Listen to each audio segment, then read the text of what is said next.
Bismillahirrahmanirrahim. Assalamualaikum warahmatullahi wabarakatuh. Alhamdulillahirrahmanirrahim. Mahasiswa semuanya, hari ini kita bisa melanjutkan kembali materi kita mengenai pengantar ilmu ekonomi. Kita masih berbicara mengenai production function ya, atau fungsi produksi. Terakhir kita bicara mengenai bentuk organisasi perusahaan ya. Nah, kemudian kalau dari sisi ekonominya, maka yang kita fokuskan adalah bagaimana ya cara memperoleh keuntungan yang paling maksimal. Jadi nanti kita akan belajar lebih jauh mengenai ini ya. Oke, kemudian kalau kita lihat bahwa memang ini seirama ya dengan tujuan utama perusahaan, yaitu memaksimalkan keuntungan. Walaupun demikian, perusahaan-perusahaan itu ada yang punya tujuan-tujuan ekstra, tujuan sampingan ya, atau yang kita sering sebut sebagai ada yang profit motive, fully profit motive, ada juga yang profit motive ditambah dengan social politik motive dan sebagainya ya. Itu tujuan yang lain, atau meningkatkan kebutuhan masyarakat, meningkatkan volume penjualan, menjaga stabilitas politik dan sebagainya. Nah, ini pun termasuk di dalam kategori bagaimana ilmu ekonomi concern ya, ekonomi mikro itu concern terhadap masalah-masalah seperti ini. Mari kita lihat bahwa untuk fungsi produksi itu menunjukkan apa? Sifat hubungan ya antara faktor-faktor produksi atau kita sebut sebagai input dan tingkat produksi yang ingin diciptakan atau output yang ingin dicapai. Nah, faktor-faktor yang mempengaruhi jumlah output yang dihasilkan atau jumlah output yang diproduksi, itu yang pertama apa faktornya yang mempengaruhinya? Yang pertama adalah capital atau modal. Ya, kalau mau disingkat ya KLRT gitu ya. KLRT ya. Jadi capital, labor, resources, and technology. Capital atau modal, tenaga kerja atau labor, sumber daya atau resources, kemudian teknologi. Nah, biasanya di dalam menjelaskan konsep-konsep ini, maka kita biasanya membuat asumsi, misalnya bahwa teknologi itu sudah tertentu gitu ya, kemudian sumber daya ya tertentu gitu, sehingga jumlah output itu akan ditentukan oleh berapakah perubahan di dalam capital and labor-nya gitu ya. Nah, nanti kita bisa melihat simulasi dan juga dengan bantuan grafik dan gambar-gambar ya. Ini fungsi produksi. Ini artinya apa? Kalau modal kita itu tambah banyak, tentu output yang mau dihasilkan kan tambah banyak. Jumlah tenaga kerja yang ditambah begitu, maka outputnya juga diharapkan akan meningkat. Walaupun sumber daya dan tenaga teknologinya adalah tertentu, ya keahlian itu tertentu. Nah, kemudian di dalam analisis kegiatan perusahaan ada yang kita sebut sebagai teori produksi dengan satu faktor yang berubah. Jadi kita anggap, asumsikan bahwa hanya ada salah satu faktor yang bersifat tetap, kemudian faktor yang lain adalah variabel. Nah, pada umumnya faktor produksi yang dianggap sebagai variabel adalah tenaga kerja, sedangkan modal, tanah, teknologi itu dianggap tetap ataupun konstan. Jadi ya kita let's we imagine that if we have some a certain land gitu ya, kita punya tanah yang tertentu, kemudian bagaimana tanah itu dikerjakan, kita buat sebagai produktif ya, menghasilkan, kalau itu misalnya pertanian begitu. Kemudian kalau kita tambahkan ya tenaga kerja 1, tambahkan 2, tambahkan tenaga kerja di situ, kemudian 4 juga kita tambahkan di situ untuk tanah yang tertentu itu, gitu ya. Nah, kita ingin lihat nih pengaruhnya ya di dalam outputnya itu bagaimana. Apakah output itu juga akan semakin meningkat semakin bertambahnya faktor produksi tadi ataupun bagaimana ya. Nah, nanti kita lihat fungsinya, kemudian beberapa tipe ataupun beberapa fase-fase ya. Mungkin tidak semua tambahnya tenaga kerja itu akan meningkatkan produksi total ya. Nah, nanti kita bisa lihat. Oke, ini kalau kita bilang tadi ada salah satu faktor yang bersifat tetap, sedangkan faktor yang lain bersifat variabel, itu artinya kita berada di analisis jangka pendek, analisis produksi jangka pendek, gitu ya. Karena ada yang fix, kemudian ada yang variabel. Jadi kalau semuanya sudah variabel semua, maka kita berada di dalam jangka panjang. Nah, mari kita lihat. Oke, bisa ya bedainnya. Oke. Kemudian yang kedua, teori produksi dengan dua faktor berubah, kemudian yang lainnya dianggap tetap. Itu juga ya.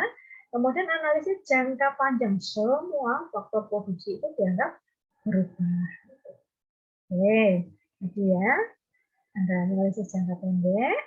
Jangka pendek itu berarti salah satu faktor produksi tetap, faktor produksi yang lain itu variabel, atau juga teori produksi dengan yang jangka panjang ya, yang jangka panjang adalah yang kedua, jangan semua faktor produksi berubah. Misalnya kita buat atau kita kita terangkan dengan teori produksi dengan dua faktor yang berubah, misalnya tenaga kerja dan tenaga kerja atau labor dengan model ataupun capital yang berubah. Nah, kalau dua-duanya ini berubah, gimana ya bentuknya? Gitu. Ya, let's see. Oke.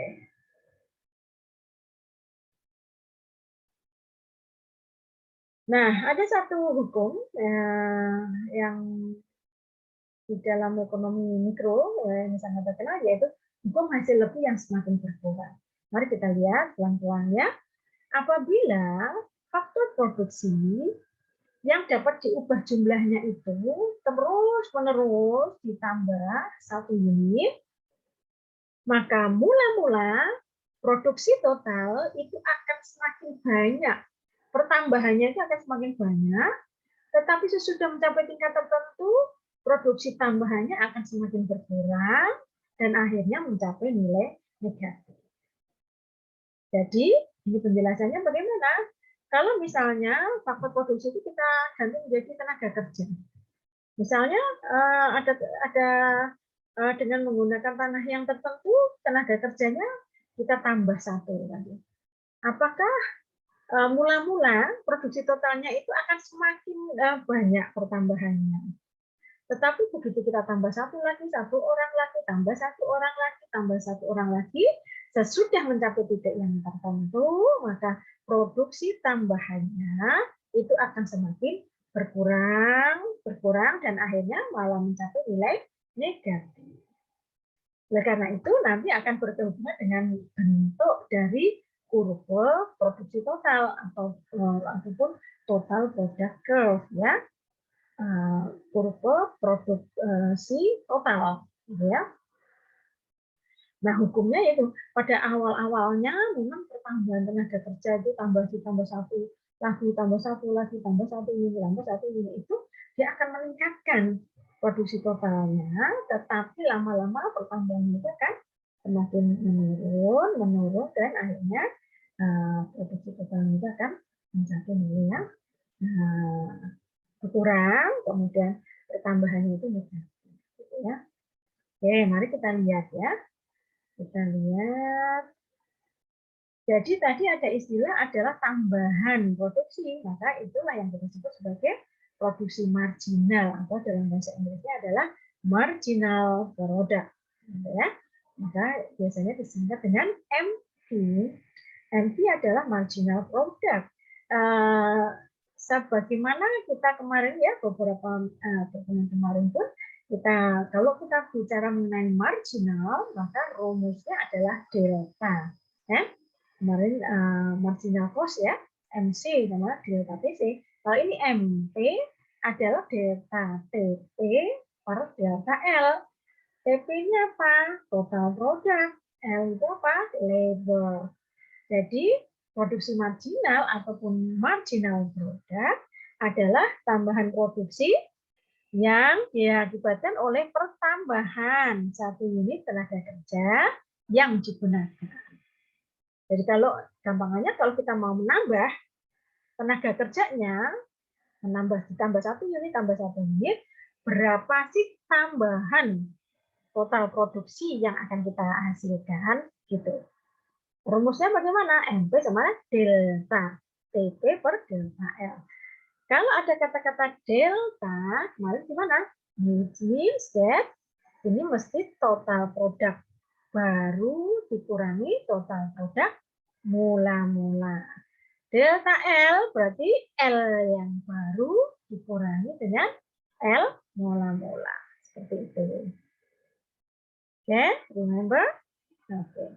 MP sama dengan delta TP per delta L, di mana delta TP adalah TP baru dikurangi TP mula-mula. Delta L adalah L baru dikurangi L mula-mula. Ini adalah marginal product atau produksi marginal. Kemudian we have another concept about average ya. Di dalam produksi pun ada produksi rata-rata atau kita sebut sebagai average product ya. Average product atau produksi rata-rata ya kayak seperti lainnya similar with the concept of cost ya. AP ataupun average product is equal with total product divided into L gitu ya. Jadi TP dibagi dengan L, total product dibagi dengan L. Produksi yang secara rata-rata dihasilkan oleh setiap pekerja. Jadi pekerja itu kira-kira rata-ratanya itu menghasilkan berapa produksi gitu ya, untuk produksinya gitu. Nah itu AP rata-rata produksi yang dihasilkan oleh setiap tenaga kerja. Nah, mari kita lihat how to imagine this concept. Maka mari kita lihat yang agak lebih detail. Saya telah menggambarkan ya. Saya akan menggambarkan kita imagine with the graph, imagine with the picture ya. Oke. Saya ke sini dulu. Nah, imagine this picture ya. Ini adalah gambar waktu masa kita anak-anak, ya kan? Nah, misalnya, for example, we have some certain land. Misalnya kita mempunyai sepetak tanah, katakan ini 1 hektar sawah, gitu ya, sawah. Nah, sawah ini biasanya digarap oleh Pak Tani, kan? Nah, Pak Tani. Nah, berapa banyak Pak Tani yang harus menggarap sawah, misalnya ini 1 hektar, misalnya.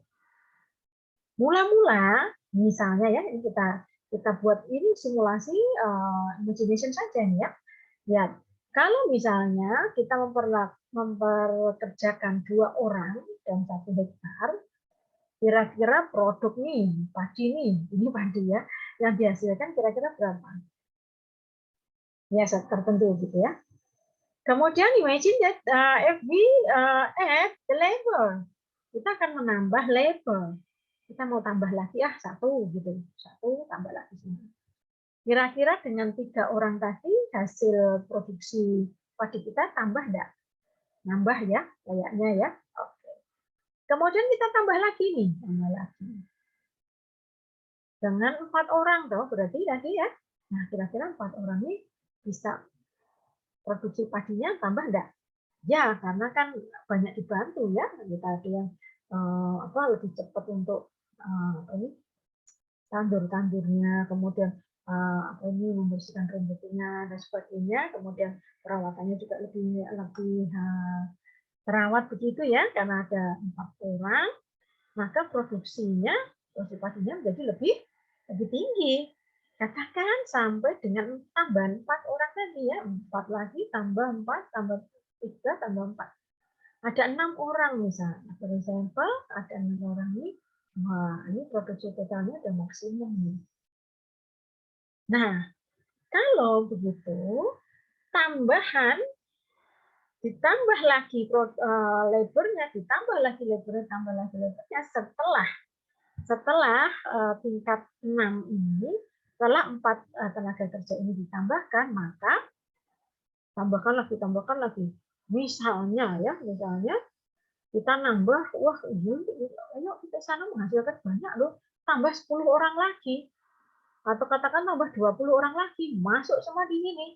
Kira-kira bagaimana hasilnya? Tadi sih, satu sawah, 1 hektar, kalau ada 25 orang masuk di situ semua, kira-kira produksi totalnya bagaimana? Nah, ada promise ya, nggak janji nih hasilnya.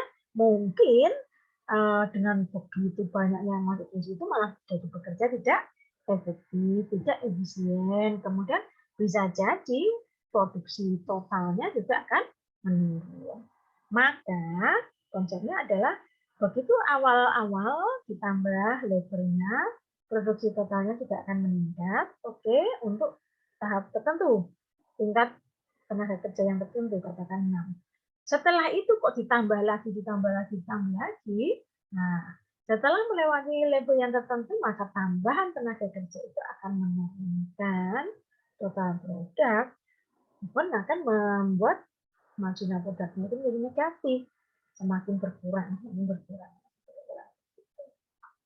Ya, nah ini kalau digambarkan di dalam kita convert ya, sekarang di gambar visualisasi ya, kemudian kita convert ke dalam production theory, maka bentuknya akan seperti ini. Nah, kayak gini. Oh, ini adalah gambar sawah, ini menjelaskan tadi ya.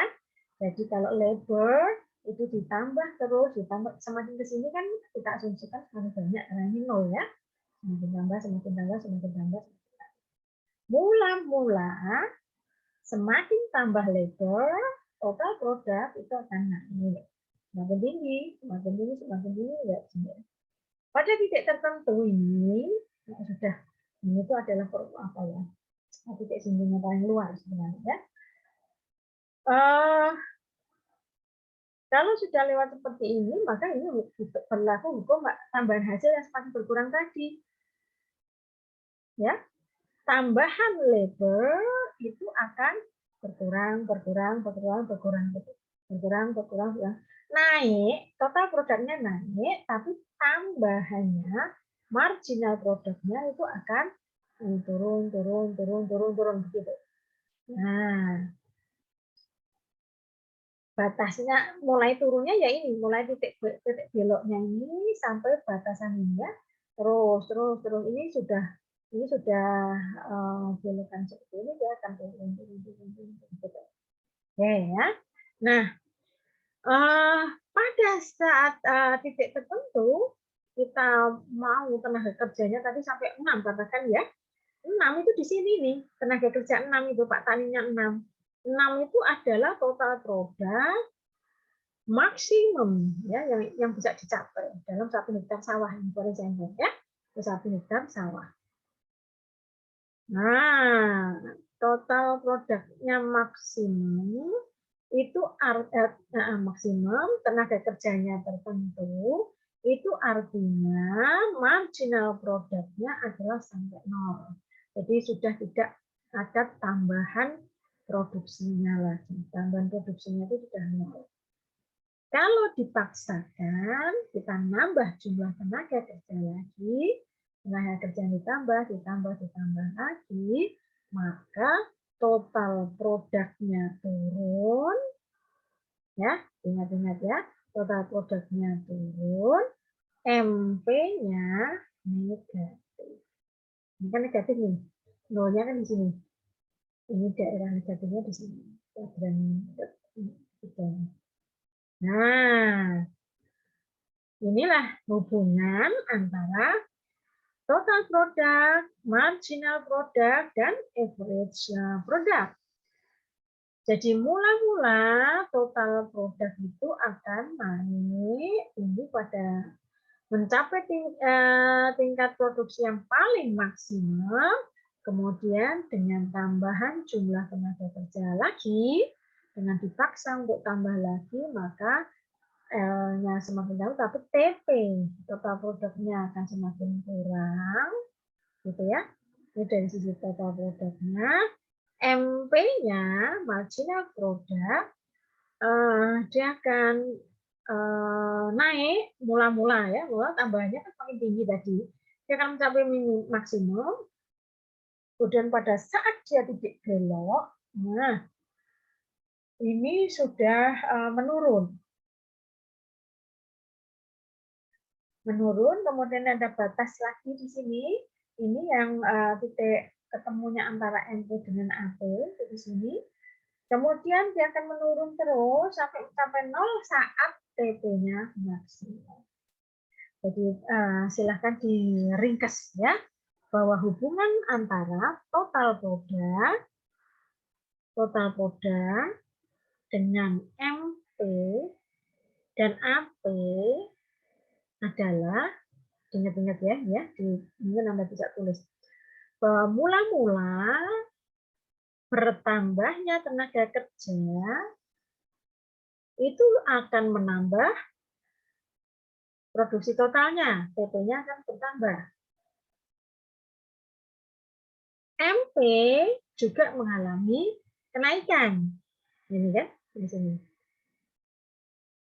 Sampai MP-nya mencapai maksimum di titik belok sebelum TP maksimum.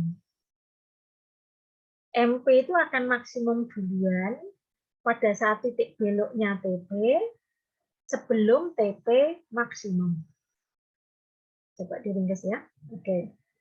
Nah, kemudian setelah itu, setelah MP-nya maksimum, maka tambahan tenaga kerja itu akan bertambah, tetapi dengan jumlah yang lebih kecil tambahannya. Inilah yang disebut sebagai hukum tambahan hasil yang semakin berkurang. Jadi fase. Nah, hukum tambahan hasil yang semakin berkurang. Ya. Setelah itu, nah ditandai dengan ini, MP sama dengan AP, kemudian MP sampai dengan MP sama dengan 0. Nah, saat MP-nya sama dengan 0, tingkat tenaga kerjanya adalah paling optimal. Karena dengan tingkat tenaga kerja yang di sini, itu akan menghasilkan total produk yang paling maksimum. Gitu. Kalau dipaksa lagi, menambah tenaga kerja lagi, maka hasilnya adalah TP-nya turun,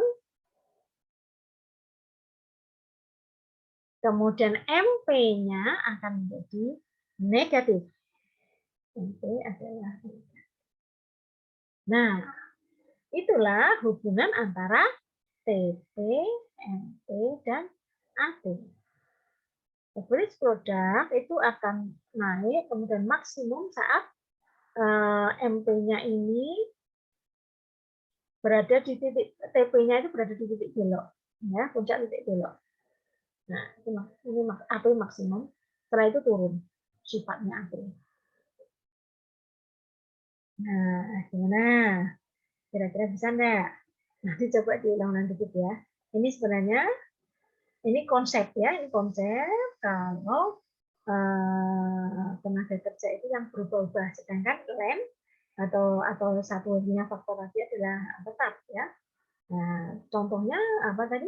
Visualisasinya adalah Pak Tani tadi. Nah, ditambah lagi, ditambah lagi, ditambah lagi. Ya, pertamanya ya naik. Tapi kalau banyak yang masuk di situ, semua orang masuk di situ, ya sudah, nanti akan turun. Nah, penjelasan ini, mari kita lihat. Ini kalau yang di teorinya seperti ini.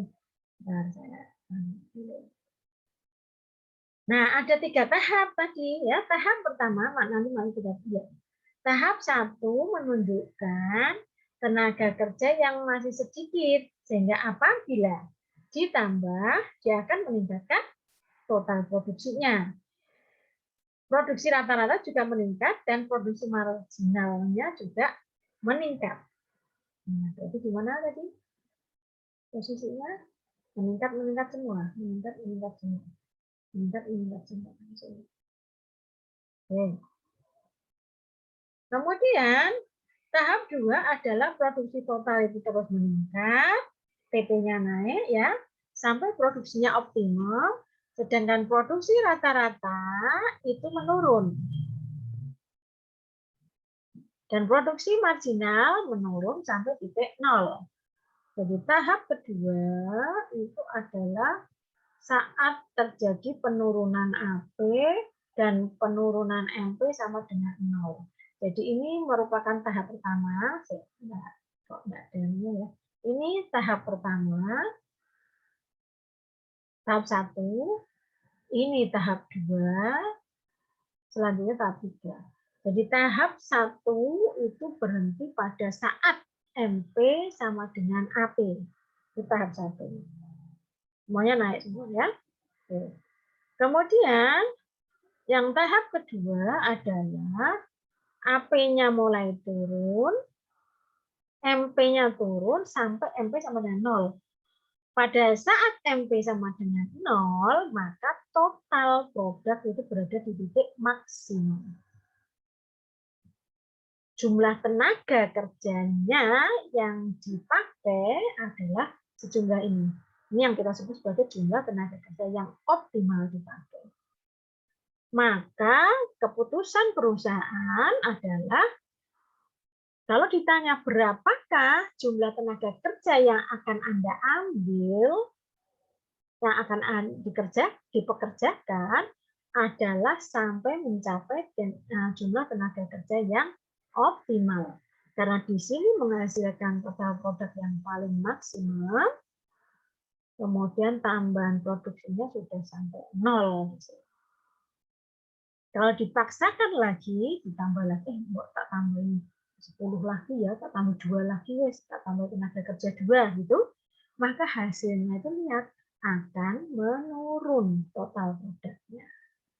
Padahal tenaga kerjanya banyak tadi ya. Kok bisa ya? Iya, inilah fase yang ketiga. Mari kita lihat fase ketiga, penambahan tenaga kerja itu menurunkan total produksi, produksi rata-rata, sedangkan produksi marginalnya, MP-nya negatif. Nah, maka perusahaan itu akan beroperasi pada saat ya awal teruskan ya jumlah tenaga kerja sedikit ya teruskan sampai mana? Sampai titik 0. Oke. Sampai tenaga kerjanya ini optimal. Nah, ini konsep yang pelan-pelan ya, terus pelan-pelan. Kemudian ini yang menjelaskan hubungan antara TP, MP dan AP. Total product, average product, marginal product. Ya, sudah jelas ya tulisannya ya. Nah, ini kalau mau ditulis di dalam pakai angka ya seperti ini. Tahap pertama, tahap kedua, tahap tiga. Tanahnya tetap 1 hektar, tenaga kerjanya 1, 2, 3, 4, 5, 6, 7, gitu ya. Produk totalnya itu sebenarnya naik terus, tapi dia sampai pada titik tertentu, dia naik, kemudian setelah itu turun. Ya, antara 7 dan 8 itu kan maksimum, ya, habis itu turun. Nah, padahal maksimum ini mesti MP-nya 0. Nah, produksi rata-ratanya masih maksimum di sini. Ya. Nah, gitu ya. Nah, nanti bisa dilihat ini. Jadi, kalau membaca tabel ini artinya tanah atau capital land lagi ya, itu dianggap tetap, tenaga kerjanya itu yang berubah. Perubahan tenaga kerja akan merubah produksi total, produksi rata-rata, produksi marginal, dan juga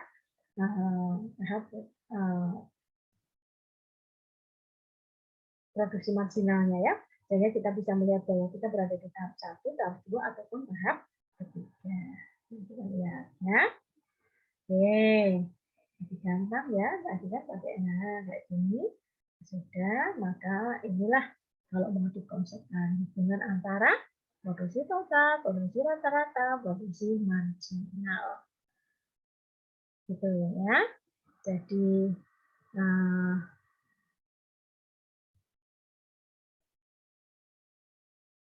sampai ke titik singgung yang paling luar, inilah kita mulai ke dari tahap 1 itu sampai ini, sampai di sini. Sampai titik singgungnya itu ke paling luar ya. Kalau kita buat garis itu dinaikkan dengan yang terkeluar, yang paling keluar mana? Nah itu titik di mana tahap 1 itu berhenti, kemudian masuk ke fase tahap kedua sampai dengan PP maksimum. Kemudian tahap ketiga adalah saat PP maksimum MP-nya sama dengan negatif. MP-nya negatif, AP-nya tidak menurun. Gitu ya, kira-kira ya. Kemudian bisa menjelaskan sedikit ini. Oke. Nah, untuk jangka panjang, itu kita menggunakan alat analisis yang namanya kurva produksi sama atau isoquant dan isocos. Isoquant dan isocos. Dulu kita ada indifferent curve, ya, budget line in indifferent curve. Kita di dalam produksi ada isoquant, isocos. Nah, isoquant apa? Isoquant itu adalah kurva yang menggambarkan hubungan antara tenaga kerja dan modal yang menghasilkan satu tingkat produksi tertentu. Berarti satu kurva itu menunjukkan tingkat produksi yang tertentu. Tapi kan macam-macam. A, tenaga kerjanya bisa 1, modalnya 6, B, itu tenaga kerja, dan kalau digambar, maka kita akan dapatkan seperti ini. Oke, satu kurva menunjukkan satu tingkat produksi. Oh, 1000 unit. Semakin tinggi, maka produksinya juga semakin tinggi. 2000. Semakin tinggi, semakin ke atas, semakin tinggi. Ini yang kita sebut sebagai isoquant. Ini adalah kombinasi produksinya. Bisa tenaga kerja, bisa modalnya. Gitu ya. Tambah lagi. Tapi kalau kombinasi apapun, selama dia masih dalam satu kurva, maka produksinya adalah tetap 1000 unit. Mau produksi, mau kombinasi modalnya yang banyak, labornya dikit, itu di A. Tetapi kalau modalnya dikit, ya hanya satu aja ini, tetapi tenaga kerjanya banyak, kombinasinya di B. Antara A dan D sama, karena produksinya hasilnya sama, yaitu 1000 unit. Next, satu lagi. Nah, isocos, garis yang menggambarkan hubungan antara faktor produksi yang diperoleh dengan menggunakan biaya yang tertentu. Kalau kita sudah punya biaya tertentu, ada uang yang harus dikeluarkan itu tertentu, nah kita sebut sebagai total cost. Nah, itu kemarin kan, apabila kita punya budget cost atau biayanya itu sebanyak TC1, maka kombinasi-kombinasi yang dihasilkan adalah misalnya ya, ini maksimum 4, ini 8. Artinya tenaga kerja yang dipakai maksimum itu 8 kalau pakai tenaga kerja semua, tapi kalau pakai modal semua 4. Nah, hubungannya ini adalah, kalau tarik garis adalah isocos 1. Nah, ini isocos 2, isocos 3, isocos 4, dan seterusnya semakin naik. Nah, kombinasi yang paling menghasilkan keuntungan yang paling maksimum adalah yang mana? Ya, berarti produksinya paling banyak dengan biaya yang tertentu ya. Kita mau produksinya banyak, yang paling banyak berarti di titik ini. Kalau kita berhenti di titik bawah ini, misalnya di isokuannya di eksaminasi 500 unit, jadi produksinya dari 500 unit, maka sebenarnya kita masih bisa meningkatkan produksinya karena kita masih punya biaya gitu. Biayanya masih ada. Kenapa kok berhenti di sini gitu. Jadi di bawah ini antara X itu adalah produksi-produksi yang masih di bawah standar. Produksi-produksi yang masih belum menghasilkan keuntungan yang paling maksimum. Padahal Anda mengeluarkan uang juga kan, nah tetapi produksinya nggak maksimum, gitu. Keuntungannya ya jadi nggak maksimum, gitu kan. Nah yang paling maksimum, keuntungannya maksimum ataupun minimum biaya yang mana? Yang di titik E. Biayanya kita fokuskan semuanya sampai di situ, kemudian produksinya adalah yang paling tinggi, 2.500 unit. What about Z? Nah, sekarang apa yang terjadi terhadap Z? Z ini adalah keinginan perusahaan untuk memproduksi sebanyak mungkin barang, katakan 3.000 unit, tetapi perusahaan nggak punya duit. Nah, sehingga there is the impossible way to produce 3,000 units. Karena perusahaan itu in reality, the capability of production is only 2,500. 2.500 unit. Gitu. Kemudian ini nah titiknya kombinasi yang mana? Kombinasinya modalnya sebanyak 4, tenaga kerjanya sebanyak 6. Perpotongan ini antara isokos, isokuan pada titik yang paling luar, ya, itu menghasilkan keuntungan yang paling maksimum, menghasilkan kombinasi yang terbaik, baik itu tenaga kerja maupun modalnya, gitu. Jadi dengan kombinasi-kombinasi ini kita bisa memutuskan perusahaan itu, kalau perusahaan ini menghasilkan keuntungan yang paling maksimal, maka pakailah modal itu sebanyak 4, tenaga kerjanya adalah sebanyak 6. Gitu kira-kira. Jadi ini untuk strategi manajemennya adalah bahwa keputusan perusahaan adalah 1, menghasilkan output sejumlah 2.500 unit. Faktor produksi yang digunakan adalah modalnya sama dengan 4. Ini nanti 4 unit itu 4 unit apa ya? Boleh. Kemudian tenaga kerjanya adalah sebanyak 6 unit. Inilah kondisi bagaimana perusahaan itu bisa memaksimalkan keuntungan. Gitu ya, nanti tidak diulang-ulang lagi. Hati-hati. Semakin tinggi isokuannya, produksinya semakin banyak. Tapi kan kita lihat biayanya dulu, gitu ya. Oh, biayanya tuh udah jadi tapi masih terjangkau kok. Nah, kalau masih terjangkau sampai I4, IC4 ini, maka isokos 4, maka itulah titik yang paling maksimum. Intinya. Oke, kira-kira sudah dimengerti? Nah, kira itu dulu ya. Coba digambarkan dulu. Digambar dulu ya. Coba digambar.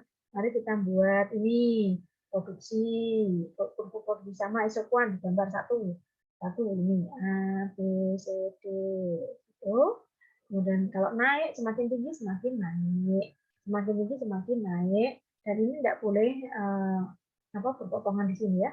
Dia sumbu-sumbu ini tidak boleh berpotongan. Jadi dia melingkar saja. Gitu. Nah, isokosnya dari biayanya, biaya sama itu garis lurus. Jadi budget line dulu ya. Nah, itu. Kemudian perpotongan isokuan dan isokos itu terjadi paling maksimum adalah pada titik potong yang paling keluar. Dia IC atau isokuan itu memotong isokos pada titik yang paling luar. Mudah. Nah, ini adalah maksimum yang harus dipakai ini sebagai kebijakan perusahaan ya. Di titik yang lain itu tidak menghasilkan keuntungan yang maksimal. Gitu.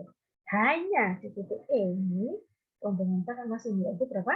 Modalnya 4, tenaga kerjanya 6, produksinya 2.500, biayanya ya sama biayanya ini. Itu gitu. Oke, ini sedikit penjelasan, nanti bisa diulang-ulang ya kalau belum jelas ya. Nanti kita bisa tambahkan di dalam diskus di kelas.